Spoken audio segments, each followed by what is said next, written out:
tenter de répondre à quelques questions. Je voudrais parler à nous tous, à tous les Congolais, partis politiques, société civile, diaspora. Pour dire quoi en réalité?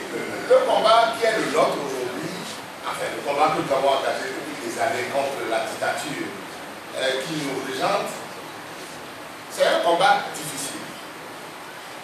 Alors, ce combat est tellement difficile que les positionnements individuels de partis ne nous amèneront nulle part. Les positionnements de partis ne nous amèneront nulle part. Et c'est pour cette raison que nous l'avons compris à un moment donné pour mettre en place une coalition. Parce que si un parti était capable lui tout seul de régler le problème, on ne serait pas en coalition.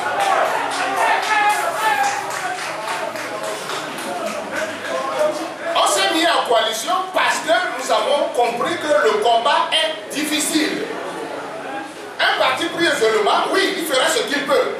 Mais nous avons besoin des uns et des autres. Nous avons besoin de l'apport des partis politiques.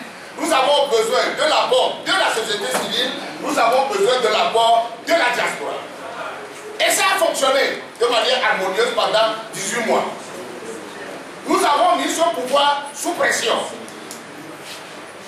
Le relevé de conclusion l'a relevé. C'est vrai, nous sommes des hommes, nous sommes des partis politiques, chacun a sa manière de voir les problèmes. Il y a eu quelques problèmes de malentendus, il y a des problèmes d'écart parfois, mais cela ne justifie pas ce qu'on constate aujourd'hui.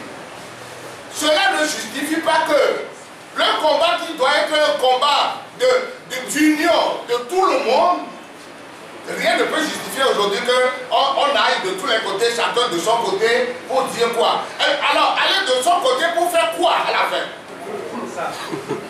Chacun va de son côté aujourd'hui pour faire quoi à la fin? Ça, c'est la grande question que nous devons nous poser. Parce qu'à la fin, quelqu'un a posé la question tout à l'heure, qu'à la fin des élections, au lendemain des élections du 20 décembre, la première conférence que nous avons tenue ici, nous avons dit, nous allons maintenant lancer un mouvement citoyen.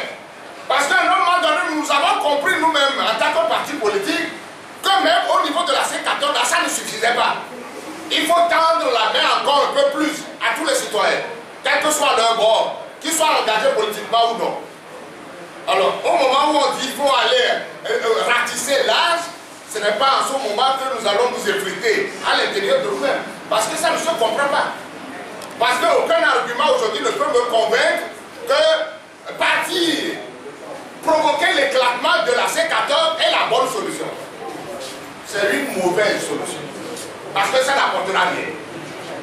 Alors, pour revenir un peu à l'esprit de ce qui a été dit, a conduit à notre assise là, pour comprendre le fond, je voudrais dire justement au niveau de la procédure ce que nous avons fait.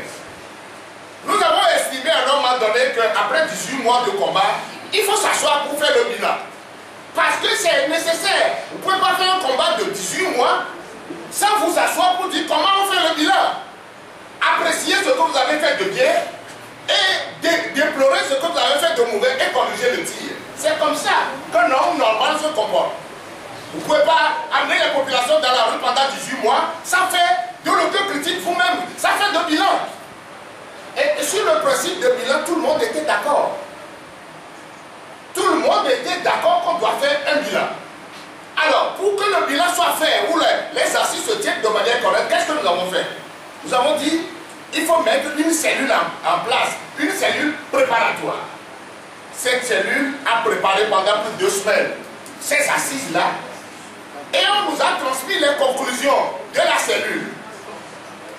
Et c'est sur la base de la cellule, des conclusions de la cellule que nous sommes allés aux journées de réflexion. Mais c'est à la veille des journées, au moment où les conclusions étaient prêtes, on a fixé la date, que certains ont dit qu'ils ne viennent plus. D'autres ont dit, on a constaté l'absence de certains le jour des assises. Il y a certains même qui n'ont pas annoncé qu'ils ne venaient pas. Et c'est le jour-là qu'on a constaté qu'ils ne sont pas. Mais l'appel que je fais aujourd'hui, c'est, je ne condamne personne. Je ne veux pas tirer de lancer les pierres à quelqu'un. Nous avons l'obligation d'un résultat. Nous avons l'obligation au niveau de l'opposition, nous avons l'obligation de faire en sorte que nous puissions libérer le peuple togolais des mains de la dictature. C'est ça notre mission. Une autre mission à côté qui fait que oui, mais je vais me positionner, ou je vais faire ceci, je ferai ceci, on va me faire, c'est moi. Non, parce que dès le départ de notre combat, toute la dégaine qu'on a obtenue, celui-ci dit, oui, moi je suis le premier, où j'ai réveillé celui-ci, je suis fait ceci. Ce n'est pas ça le combat, ce n'est pas nécessaire. Comment nous faisons pour que en 2020 là, on nous dise que Ford n'est plus là?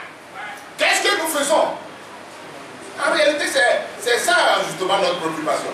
Donc, ceci étant, les questions qui ont été posées pour moi, même nos camarades qui ne sont pas venus, parce qu'on vous a dit, lorsqu'on a fait on a mis en place la cellule, on a été à la journée, certains même nous ont fait reporter à plusieurs reprises la tenue de ces assises.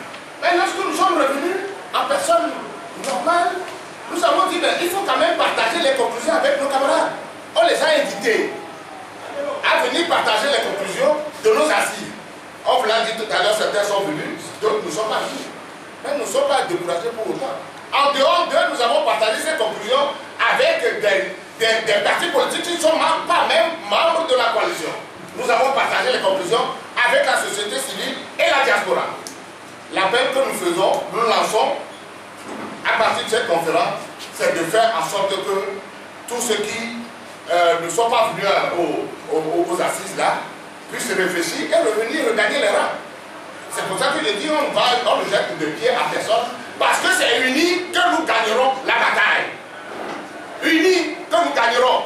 Parce que lorsqu'on lancera les prochaines manifestations, il faut qu'on constate que c'est ensemble qu'on s'est retrouvés pour les organiser.